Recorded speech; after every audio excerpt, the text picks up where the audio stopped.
Okay, right off the bat, I just want to say I know how this looks.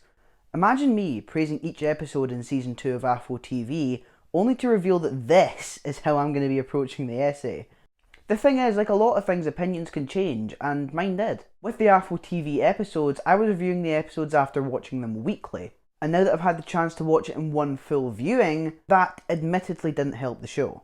So over the course of a few hours, I sat down to watch through the entire series in one sitting, and oh my god does it unearth some problems. And I realised looking back on it that I was hopelessly naive in a few of the aspects when talking about this show, and in other cases I wasn't being fully honest, in the fear that the reality of cancel culture would wrap its claws around me and pull me into the depths of hell where I spend the majority of whatever time I have left suffering whatever fate Stan Twitter has in store for me. You know, give it a few months and I reckon I'm going to be okay with this show. To be honest, I wouldn't say it's bad, it's still actually pretty good all things considered. But where I once said in an episode of AFO TV that I consider this to be top tier MCU storytelling, I'm not sure I can say the same anymore. I'm going to do my best to make my points seem concise, but to be honest, don't blame me if it sounds all over the place.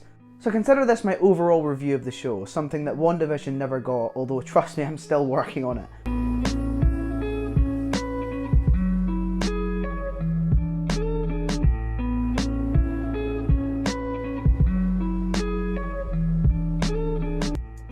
Now there is so much that I love about the Falcon and the Winter Soldier. Despite my grievances with the show, there's a lot here that I strongly believe this tackles better than other Marvel properties. For example, the show nails the chemistry between its two leads. For me, it's at its strongest when it's just two characters talking. The high octane moments are great, don't get me wrong. A lot of the action is well done and doesn't leave a whole lot to be desired, for the most part. But the moments that contain Sam, Bucky, and a genuine connection between them is where the show really shines. I think another thing that this show does really well is strengthening characters that up until now haven't had a whole lot of screen time in the MCU. You know, characters that haven't had a chance to show their worth up until now.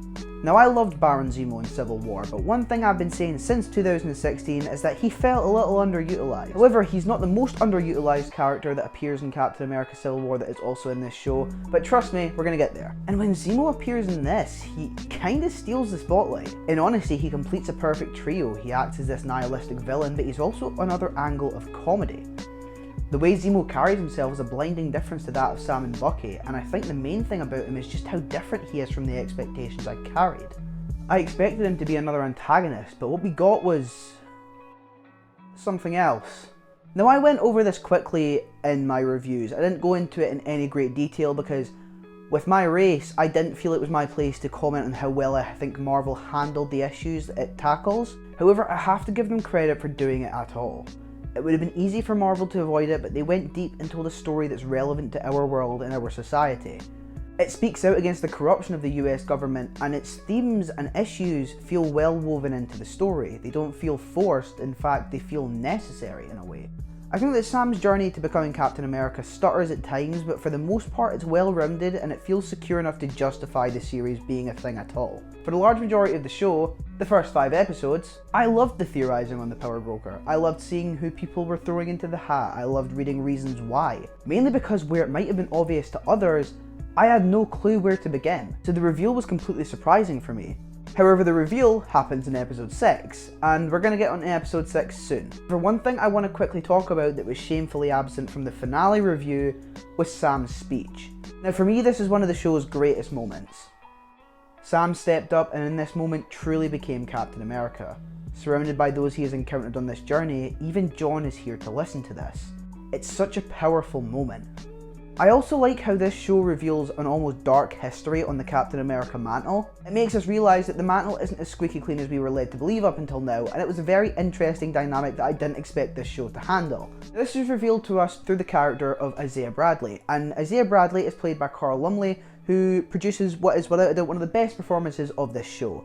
I think every line he delivers is delivered with this heartfelt emotion. You feel the raw emotion with everything he's saying. You know, his scenes are so perfect and just emotionally striking, and I think if they weren't written even half as well, it wouldn't have the same impact as it does. Finally, for the most part, I do actually love Wyatt Russell as John Walker. Again, this was something I couldn't really discuss in the week-to-week reviews because of how much Twitter seems to hate him. But I'll be 100% honest, I love the portrayal. Not only do I think his performance is amazing, but I think he offers something to this series that really could have made it great. But notice the could in that last sentence. The reason for that is that while the Falcon and the Winter Soldier may have good and it may have bad, what it suffers from most is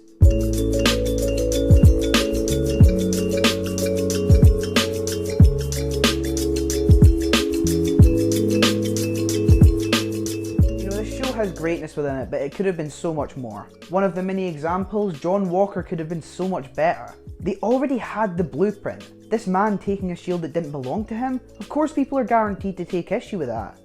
But the fact that episode 6 in its rushed state decides to 180 everything they developed up until that point and end up on him becoming a good guy again is something for me that 100% just misses the mark it was going for.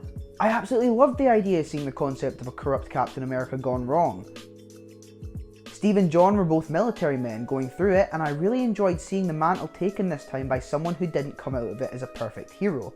His story overall is boring and dissatisfying because the character we see becoming a US agent in the finale is not that disgruntled character we knew for a solid 90% of his runtime. He 100% should have been the overall antagonist because it would have worked 10 times better than what we actually got. Now we do have to talk about Carly because she is an obvious omission from the parts that I did like about the show. Before I say anything, I have to let you know that I understand how loved this character is. Erin Kellyman's performance is fantastic, she's one of the standouts in the show, and I have to reiterate that this is just my opinion because if you love the character, that's perfectly fine. But damn if this character isn't shallow.